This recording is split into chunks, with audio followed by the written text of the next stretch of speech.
If you think managing your investment is tough, spare a thought for fund managers and portfolio management services, or PMS.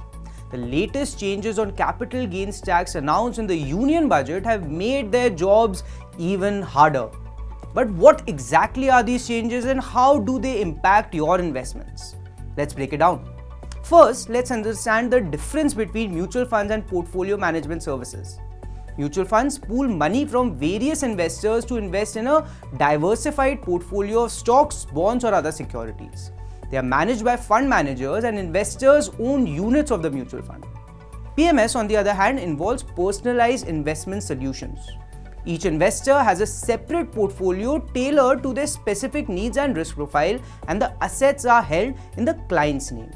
The minimum investment for PMS is Rs 50 lakh, making it suitable for high net worth individuals. This means any gains from buying and selling securities are directly taxable to the client, unlike mutual funds where the fund itself isn't taxed for portfolio churning. Budget 2024 revised the capital gains tax across financial assets and holding periods.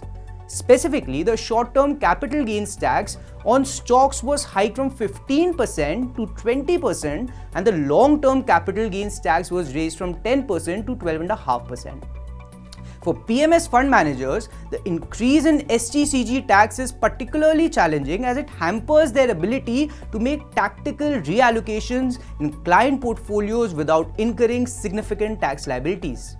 Before these changes, mutual funds already had a tax advantage over PMS schemes, and now the gap has widened. Mutual funds are treated as pass-through entities for tax purposes. This means that when equity shares are sold from a mutual fund portfolio, neither the fund manager or the investor pays capital gains tax. Instead, the gains are passed on to the investors and taxed at the individual levels when they redeem their units. In contrast, in PMS, the assets are held in the client's name, and any gains from buying and selling of securities are directly taxable to the client. This can result in higher tax liabilities for PMS clients, potentially leading to inferior post-tax returns compared to mutual funds. To compete with mutual funds, PMS funds now need to maintain a higher alpha. But what is alpha? In investment terms, alpha is the excess return on an investment relative to the return of a benchmark index. According to experts, PMS funds now need to generate an alpha of 2 to 4% annually over mutual funds just to match their post-tax returns. Now, despite these challenges, many PMS funds have historically outperformed mutual funds over long periods.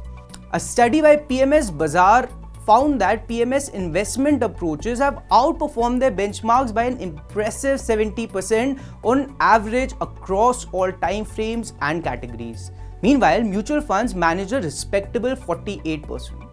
In summary, the recent changes in the union budget have indeed raised the bar for PMS fund managers, making it more challenging to deliver competitive post-tax returns.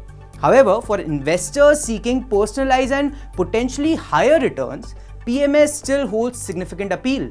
While mutual funds continue to offer tax efficiency and ease of access, the bespoke strategies and tailored portfolios of PMS can provide a unique edge.